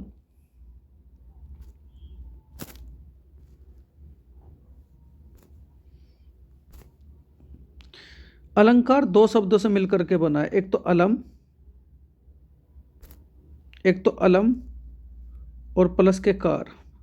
यहाँ अलम का अर्थ होता है आभूषण या गहना, और उसके बाद बच्चों देखो इसे क्या कहा जाता है, काव्य की शोभा बढ़ाने वाले तत्व को अलंकार कहा जाता है। जिस प्रकार से स्त्री की शोभा गहने बढ़ाते हैं, उसी प्रकार काव्य की शोभा कौन बढ़ाता है बच्चों, अलंकार। तो डायरेक्ट सवाल पूछ लिया जाता है कि काव्य की शोभा बढ़ाने वाले तत्व को क्या कहा जाता है। ऑप्शंस में दे देगा रस कह देगा, ऑप्शंस में कह देगा बच्चों संज्ञा दे देगा, सर्वनाम दे देगा, एनीवन कुछ भी दे देगा। तो जो काव्य की शोभा बढ़ाते हैं उसे क्या कहा जाता है बच्चों, अलंकार कहा जाता है। अलंकार दो शब्दों से मिलकर के बना है, एक तो अलम प्लस के क्या कहोगे, कार। देखो बच्चों बहुत बढ़िया। यहाँ अगर मैं बात करूँ आप लोगों से अलंकार का अर्थ, दोबारा बच्चों यहाँ क्या कहोगे, अलंकार शब्द अलम प्लस कार से मिलकर के बना है। किस किस से मिलकर के बना है, अलम प्लस के क्या कहोगे, कार। कितने शब्दों से मिलकर के बना है बच्चों, अलम प्लस के क्या कहोगे, कार। ठीक है, उसके बाद यहाँ अगर मैं बात करूँ जिसका अर्थ आभूषण या विभूषित करने वाला है, जिसका अर्थ क्या होता है बच्चों, आभूषण या क्या कहोगे, विभूषित करने वाला। ठीक, मतलब क्या निकल कर आया कि जिस प्रकार स्त्री की शोभा आभूषण बढ़ाते हैं, उसी प्रकार काव्य की शोभा अलंकार बढ़ाता है बच्चों। कौन बढ़ाता है, अलंकार बढ़ाता है।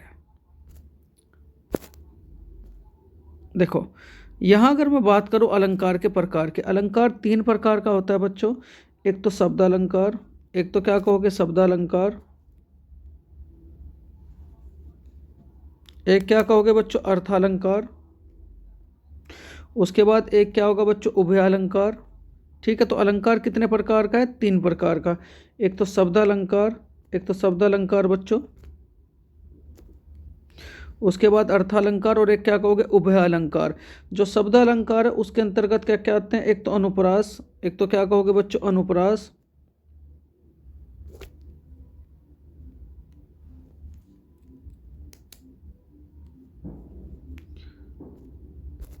एक तो क्या कहोगे बच्चों अनुप्रास, दूसरे बाद क्या कहोगे यमक, तीसरा क्या होगा सलेश, चौथा क्या होगा पुनरुक्ति, पांचवा क्या होगा विपप्सा, और उसके बाद क्या होगा वक्रोक्ति। देखो हमें इतने डिस्कशन नहीं करने हैं, हमें जो डिस्कशन करने हैं वो मेन डिस्कशन करने हैं, जो पेपरों में आप सबके लिए बहुत ही ज़्यादा महत्वपूर्ण बच्चों साबित हो। ठीक है, तो हमें तो केवल वो डिस्कशन करने हैं। चलो अब आगे चलते हैं। देखो बच्चों यहाँ अगर मैं बात करूँ अलंकार दो प्रकार के हैं। दो प्रकार के कौन कौन से, एक तो क्या कहोगे आप लोग शब्दालंकार, और दूसरा क्या कहोगे बच्चों अर्थालंकार। एक तो शब्दालंकार और दूसरा क्या कहोगे आप लोग अर्थालंकार। कितने प्रकार के अलंकार है, पहले तो यहाँ तक के बारे में डिस्कशन करूँ। ये एक ऐसी वीडियो है बच्चों जिसे देख तो आप नैनो सेकंड में अलंकार की पहचान करोगे। तो अगर मैं कहूँ आपसे अलंकार क्या होता है, तो जिस प्रकार स्त्री की शोभा बच्चों आभूषण बढ़ाते हैं, उसी प्रकार काव्य की शोभा बढ़ाने वाले तत्वों को क्या कहा जाता है बच्चों अलंकार। मेनली जो अलंकार है वो दो प्रकार के होते हैं, एक तो शब्दालंकार और एक क्या कहोगे बच्चों अर्थालंकार। अब अलग अलग तरीके से इन्हें बच्चों डिस्कशन करेंगे, जैसे भी जो जिसका टाइप होगा वो अच्छे से बच्चों आप सबके सामने में डिस्कशन करूंगा। देखो यहाँ अगर मैं बात करूँ आप सबसे ध्यान से बच्चों, अर्थालंकार में सबसे पहला डिस्कशन क्या है बच्चों उपमा अलंकार। क्या है बच्चों उपमा अलंकार।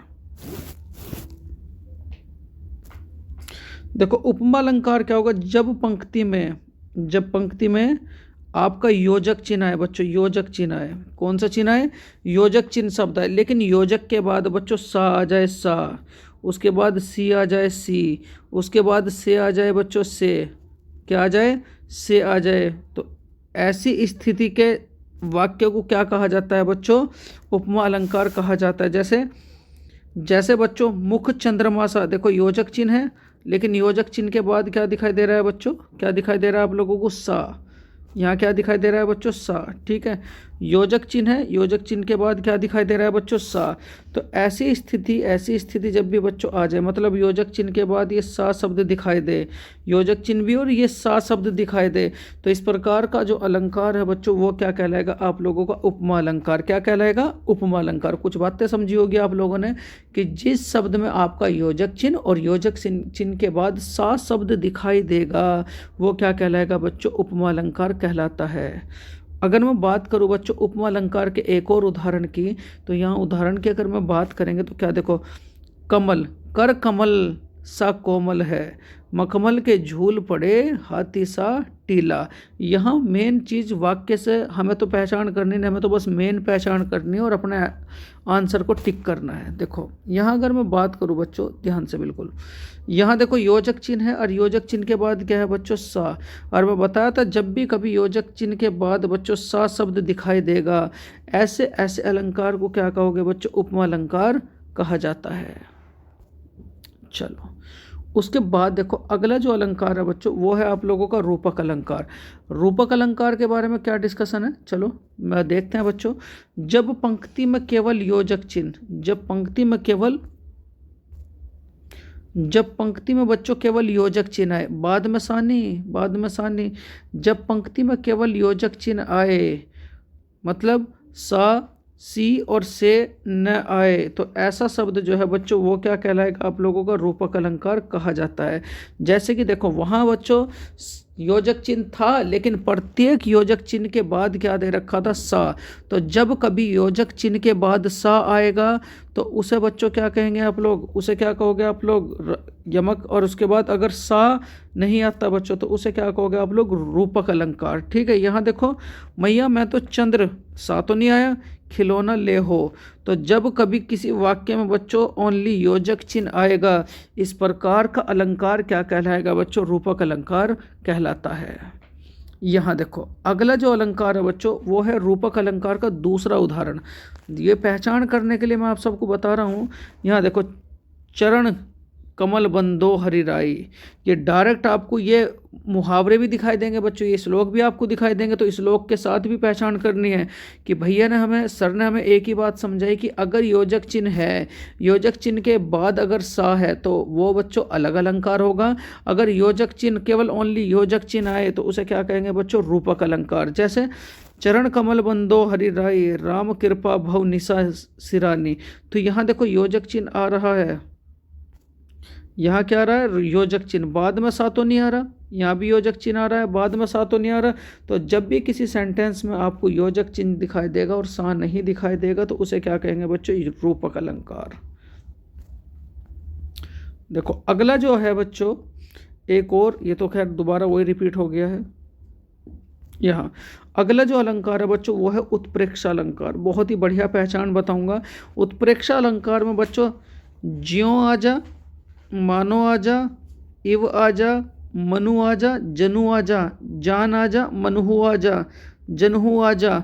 तो इस प्रकार का अलंकार क्या कहलाएगा बच्चों, उत्प्रेक्षा अलंकार। बस आपको ये शब्द देखने हैं कि जब भी किसी अलंकार में आपका ज्यों आजा, मानु आजा, इव आजा, मनु आजा, जनु आजा, जान आजा, मनहु आजा, जनहु आजा, ठीक है, तो इस प्रकार के शब्दों को क्या कहा जाएगा बच्चों, उत्प्रेक्षा अलंकार के अंतर्गत रखा जाएगा। जैसे जनु बरसा, वर्ड क्या आ चुका है बच्चों, जनु, और जनु देखते मैं बताया था कि तुरंत क्या लगा के आना है बच्चों, उत्प्रेक्षा अलंकार। देखो यहाँ दूसरा शब्द भी आ चुका, क्या, मानो, जनु आजा, मानो आजा। इस प्रकार के शब्द अगर जिस वाक्य में आपको दिखाई देंगे उस प्रकार का अलंकार क्या कहा जाएगा बच्चों, उत्प्रेक्षा अलंकार कहा जाता है। देखो यहाँ दूसरा है बच्चों इसका उदाहरण। दूसरा उदाहरण क्या है, बहुत ही ध्यान से समझेंगे। सोहत ओढ़े, सोहत ओढ़े पीत पट, श्याम सलोने गात। मनहु, वर्ड क्या आ चुका बच्चों, मनहु, और मनहु देखते ही तुरंत क्या लगाएंगे बच्चों, उत्प्रेक्षा अलंकार। अगला अलंकार है बच्चों अतिशयोक्ति अलंकार। अतिशयोक्ति अलंकार का मतलब क्या होगा, जहाँ जहाँ जहाँ किसी गुण या जहाँ बच्चों जहाँ जहाँ किसी गुण या स्थिति का बढ़ा चढ़ाकर वर्णन किया जाए, जहाँ किसी गुण या स्थिति का बढ़ा चढ़ाकर वर्णन किया जाए, इस प्रकार का अलंकार क्या कहलाएगा? अतिशयोक्ति अलंकार कहलाता है। जैसे जैसे बच्चों उदाहरण की अगर मैं बात करूँ, आगे नदी पड़ी, आगे नदी पड़ी, आगे नदी पड़ी अपार, घोड़ा कैसे उतरे पार। ठीक है, राणा ने सोचा इस पार, तब चेतक था उस पार। मतलब क्या हुआ बच्चों कि जब भी कभी किसी के गुण को बढ़ा चढ़ा करके प्रदर्शित किया जाएगा तो इस प्रकार का अलंकार क्या कहलाएगा बच्चों? अतिशयोक्ति अलंकार कहलाता है। यहाँ देखो जो अगला अलंकार है वो है बच्चों आपका मानवीयकरण अलंकार। मानवीयकरण अलंकार में क्या होगा बच्चों? जिस अलंकार के वाक्यों में, जिस अलंकार के वाक्यों में आपके पेड़ पौधे प्राकृतिक रूप दिखाई देंगे, इस प्रकार का अलंकार क्या कहलाएगा बच्चों? मानवीयकरण अलंकार कहलाता है। जैसे कि अगर मैं बात करूं आप सबसे, यहाँ जब प्राकृतिक वस्तुओं में पेड़ पौधे बादल आदि आए और मानवीयकरण भावनाओं के होने वर्णन हो, तब वहाँ किस प्रकार का अलंकार प्रदर्शित होगा बच्चों? मानवीकरण अलंकार प्रदर्शित होता है। जैसे कि फूल हंसे, वर्ड क्या आ चुका बच्चों? प्राकृतिक चीज आ चुकी है। तो जब भी प्राकृतिक वस्तु या प्राकृतिक फूल या प्राकृतिक पेड़ वगैरह दिखाई देंगे जिन सेंटेंसों में या जिन वाक्यों में, उस प्रकार का अलंकार क्या कहा जाएगा बच्चों? मानवीकरण अलंकार कहा जाता है। देखो अगली स्थिति की अगर मैं बात करूं, शब्दालंकार के भेद। ये डायरेक्ट पेपर में पूछ लिया जाता है, शब्दालंकार के कुल कितने भेद होते हैं? तो क्या कहोगे? शब्दालंकार के कुल 3 भेद होते हैं। 3 भेद कौन कौन से? एक तो अनुप्रास अलंकार, दूसरा क्या कहोगे? यमक अलंकार, और तीसरा क्या कहोगे बच्चों? सलेस अलंकार। ठीक, शब्दालंकार के टोटल कितने भेद होते हैं? तो क्या कहोगे? 3 भेद, अनुप्रास, यमक और क्या कहोगे? सलेस। ठीक, चलो अब एक एक के बारे में इनके साथ में डिस्कशन करूंगा, कहाँ क्या चीज़ है। देखो बच्चों, यहाँ सबसे पहले डिस्कशन होगा आपका अनुप्रास अलंकार। अनुप्रास अलंकार क्या होता है? जहाँ एक वर्ण बच्चों बार बार आए, जिस वाक्य में आपका एक वर्ण, शब्द नहीं बच्चों, एक वर्ण, जहाँ जहाँ वर्ण बार बार आए तो उस प्रकार का अलंकार क्या कहलाता है बच्चों? अनुप्रास अलंकार कहलाता है। जैसे कि चारों चंद्र की चंचल किरणें, बहुत पूछा जाता है। चारों चंद्र की चंचल किरणें खेल रही है जलथल में, चारों चंद्र की चंचल किरणें खेल रही है जलथल में। मधुर मधुर मुस्कान मनोहर मनुज वेश का उजियाला। यहाँ देखो जो मैं शब्द है, पहले तो ये च शब्द है बच्चों, ये च शब्द जो च वर्ण है, देखो कई बार आ रहा है। तो जब भी कभी वर्णों की पुनरावृत्ति होगी तो ऐसा अलंकार क्या कहलाएगा बच्चों? अनुप्रास अलंकार कहलाता है। जैसे कि यहाँ देखो फिर मैं आ चुका, फिर मैं आ चुका, फिर मैं आ चुका। तो जब भी वर्ण बार बार आएंगे और जिन वाक्यों में वर्ण बार बार रिपीट होगा, ऐसा अलंकार क्या कहा जाएगा बच्चों? अनुप्रास अलंकार कहा जाएगा। अगला है बच्चों, देखो एक और अनुप्रास अलंकार के, ये तो वही रिपीटिशन हो चुका है बच्चों। देखो अगला है यमक अलंकार।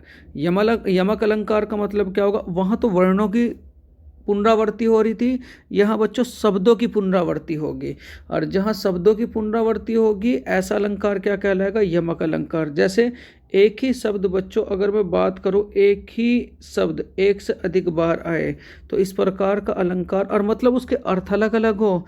जहाँ एक ही शब्द बार बार आए लेकिन हर बार उसका अर्थ अलग अलग हो, तो ऐसा अलंकार क्या कहलाएगा बच्चों? यमक अलंकार कहलाता है। ये तो बहुत ही पुराना, बहुत ही फेमस उदाहरण है बच्चों यमक का। कनक कनकते सोगनी, कनक कनकते सोगनी मादकता अधिकाय। मतलब यहाँ एक कनक का अर्थ अलग है बच्चों, दूसरे कनक का अर्थ अलग है। तो जब भी कभी यानी कि एक ही शब्द आपका 2 बार रिपीट होगा लेकिन प्रत्येक बार उसका अलग अलग अर्थ होगा, तो इस प्रकार का अलंकार क्या कहलाएगा बच्चों? यमक अलंकार कहलाता है।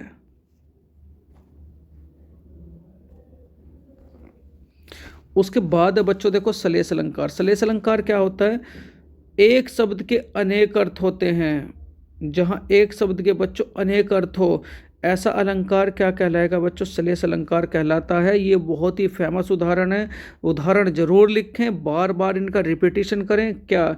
रहीमन पानी राखिए, बिन पानी सब सून, पानी गए न उभरे, मोती मानस चून। मतलब इसका क्या हुआ बच्चों, पानी का पहला अर्थ बच्चों मनुष्य के संदर्भ में है, जब इसका मतलब विनम्रता है, रहीम करे करे रहे, कि मनुष्य हमेशा विनम्रता पानी होना चाहिए। मतलब जो मनुष्य है वो पानी की तरह बच्चों विनम्र होना चाहिए। और पानी का दूसरा अर्थ है बच्चों आभा, तेज या चमक से है, जिसके बिना मोती का कोई मूल्य नहीं है। मतलब यहाँ सीधी सीधी भाषा में आप समझो बच्चों, यहाँ देखो, रहीमन पानी राखे बिन पानी सब सून। यहाँ जो एक पानी शब्द आया है वो मनुष्य के व्यवहार से आया है, और दूसरा जो पानी शब्द आया है बच्चों वो पानी की चमक से आया है।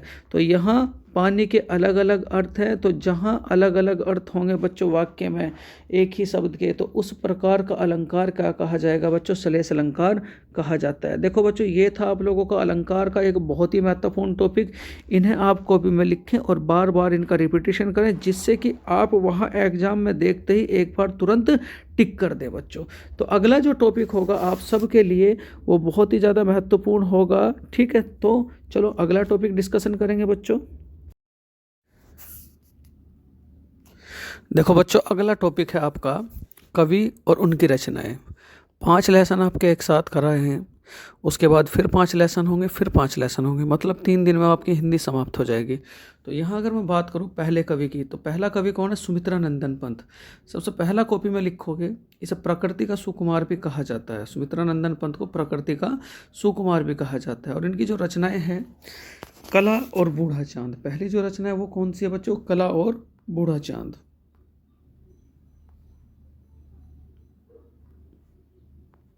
कला और बूढ़ा चांद। दूसरी रचना कौन सी है, चिदम्बरा, बहुत इंपॉर्टेंट है चिदम्बरा। तीसरी कौन सी है बच्चों, युगांत, युगांत। और चौथी कौन सी है आपकी, स्वर्ण धुली। कौन कौन सी रचना है, पहली क्या याद रखोगे, कला और बूढ़ा चांद, चिदम्बरा, युगांत, और क्या कहोगे, स्वर्ण धुली। उसके बाद अगले हमारे कवि हैं रामधारी सिंह दिनकर, बहुत ही इंपॉर्टेंट आप सबके लिए।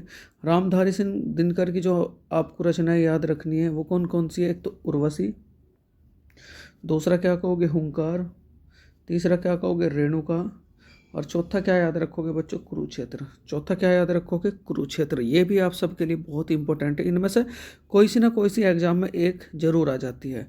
तो इन्हें कॉपी में लिखें, 2-3 बार रिवाइज कर लें, फिर उसके बाद अपना ऑप्शंस देखते हुए आपको जरूर याद आ जाएगी। चलो अगले जो कवि हैं बच्चों, फिर रामधारी सिंह दिनकर हैं।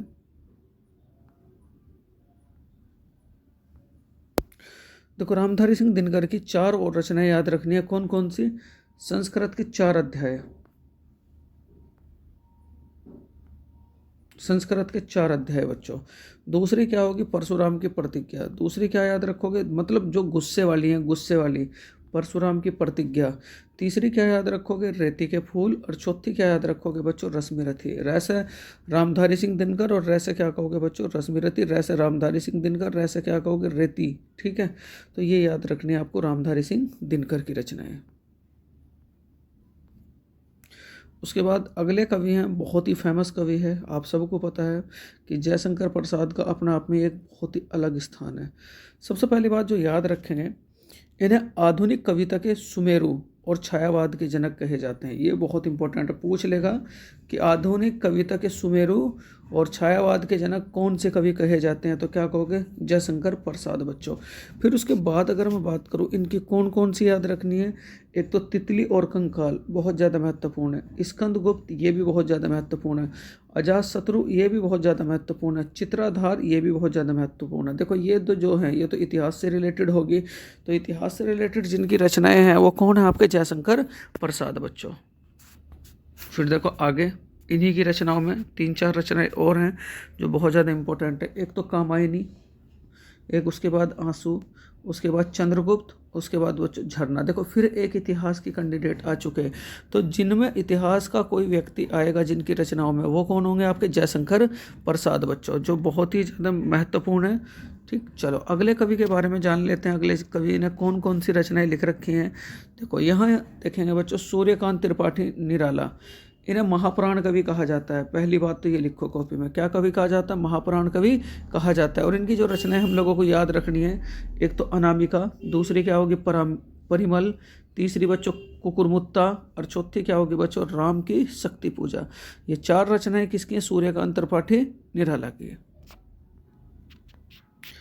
अगले जो कवि हैं, ये तो रिपीट हो चुका, अगले जो कवि हैं बच्चों सूर्यकांत त्रिपाठी निराला, फिर अगेन इनकी जो रचनाएं हैं, एक नए पत्ते, ये भी इन्हीं की रचना है, आराधना ये भी इन्हीं की रचनाएं हैं, जूही की ली ये भी इन्हीं की रचनाएं हैं, और सरोज स्मृति ये भी इन्हीं की रचनाएं हैं बच्चों। ये 8 रचना जो हैं वो किसकी है, सूर्यकांत त्रिपाठी निराला को। और इन्हें क्या कहेंगे, महापुराण कवि किसे कहा जाता है, सूर्यकांत त्रिपाठी निराला को। देखो अगले जो कवि होंगे वो भी हमारे लिए बहुत इंपॉर्टेंट है, भारतेंदु हरिश्चंद्र, बहुत ही ज़्यादा महत्वपूर्ण नाम है अपने आप में ही। देखो भारतेंदु हरिश्चंद्र के बारे में सबसे पहली लाइन क्या याद रखोगे, हिंदी नव जागरण का अग्रदूत किस कवि को कहा जाता है, तो क्या कहोगे, भारतेंदु हरिश्चंद्र। हिंदी नव जागरण का अग्रदूत कवि, तो क्या कहोगे बच्चों, भारतेंदु हरिश्चंद्र। इनकी जो याद रखेंगे आप रचनाएं वो कौन कौन सी, भारत दुर्दशा, अंधेरी नगरी, उसके बाद प्रेम माधुरी, और चौथी क्या याद रखोगे बच्चों, गीत गोविंदानंद। भारत दुर्दशा, अंधेरी नगरी, प्रेम माधुरी, और चौथी क्या याद रखोगे, गीत गोविंदानंद बच्चों। देखो अगली जो रचनाएं हैं आप सबके लिए, धर्मवीर भारती। धर्मवीर भारती की जो याद रखेंगे बच्चों वो कौन कौन सी है, सूरज का 7वां घोड़ा, गुनाहों का देवता, अंधा युग, और क्या कहोगे बच्चों, ठेले पर हिमालय। क्या कहोगे, ठेले पर हिमालय। ये चारों की चारों रचना किसकी है बच्चों, धर्मवीर भारती की। कॉपी में जरूर लिखें, क्योंकि कॉपी में लिखने के बाद ऑटोमेटिकली 2 या 3 बार रिवाइज करने के बाद वहाँ ऑप्शंस देखते हुए बच्चों अपने आप याद आ जाएगा कि ये किसकी रचना है और किसकी रचना नहीं है। देखो अगले जो राइटर हैं हमारे लिए वो कौन है, महादेवी वर्मा। बहुत ही अपने आप में बहुत ही फेमस नाम है महादेवी वर्मा के बारे में। जो एक पहली लाइन याद रखोगे, क्या याद रखोगे, आधुनिक युग की मीरा किस कवि को कहा जाता है, तो क्या कहोगे बच्चों, महादेवी वर्मा को। आधुनिक युग की मीरा किसे कहा जाता है, महादेवी वर्मा को। और इनकी जो रचनाएं हैं बच्चों, नीरजा, दूसरी क्या, रश्मि, तीसरी क्या कहोगे, मेरा परिवार, और चौथा क्या याद रखोगे बच्चों, यामा। और यामा तो अपने आप में इनकी बहुत ही फेमस रचना है बच्चों, ठीक, क्योंकि कभी कई बार पेपर में आ चुकी है यामा। तो यामा किसकी रचना है, महादेवी वर्मा की रचना। चलो देखो अगले जो राइटर हैं बच्चों फिर आपके महादेवी वर्मा हैं। महादेवी वर्मा की आपको 8 रचनाएं याद रखनी है। उनमें से सबसे फेमस बच्चों आपके अतीत के चलचित्र हैं, और क्या कहोगे, यामा। यहाँ देखो और बातें मैं बताऊँ आप सबको,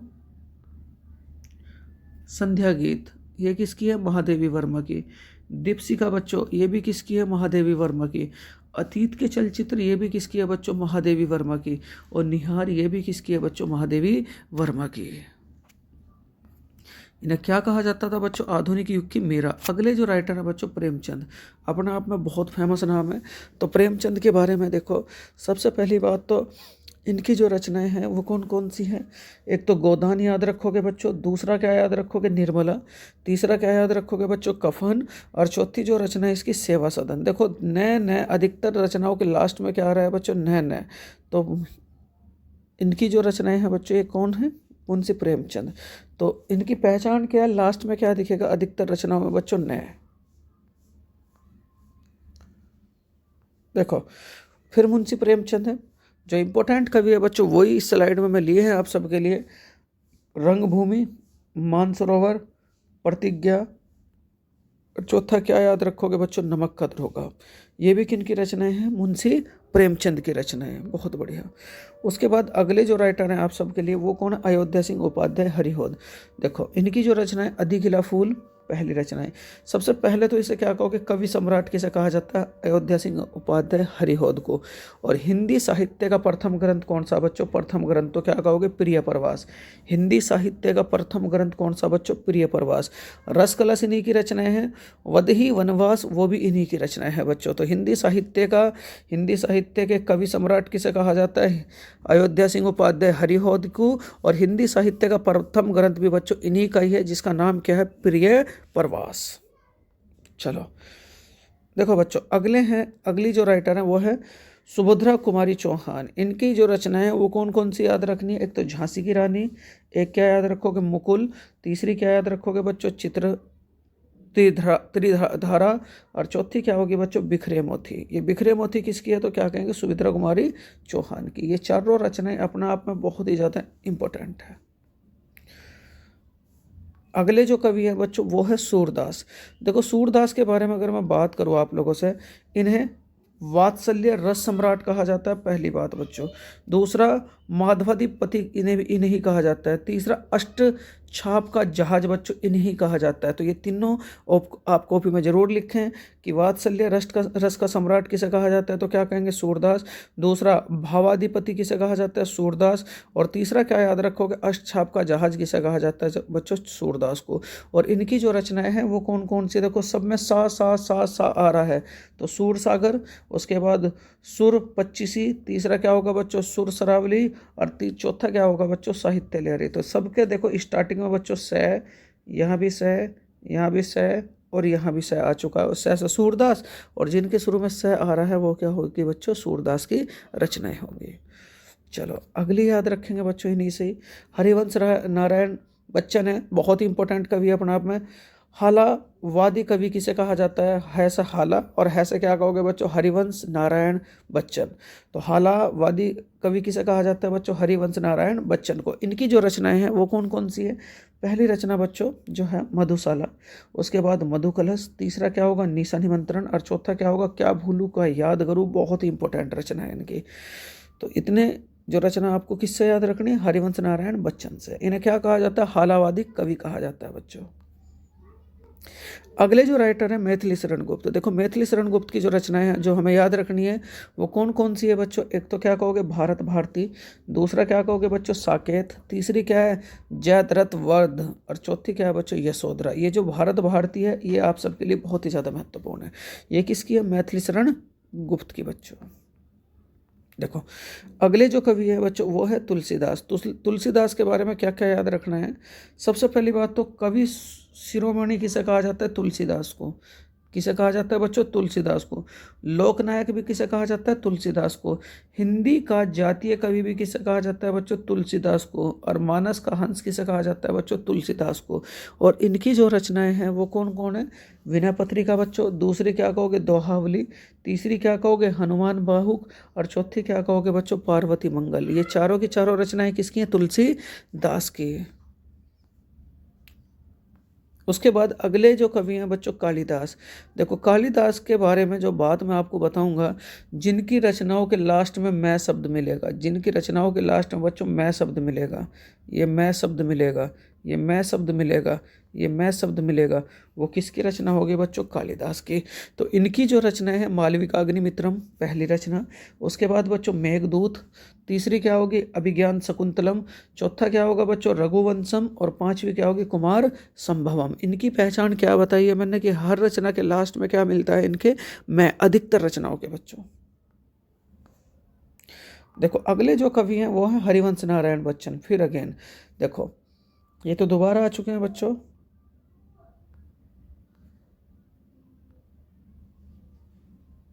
ये भी दोबारा आ चुके हैं बच्चों।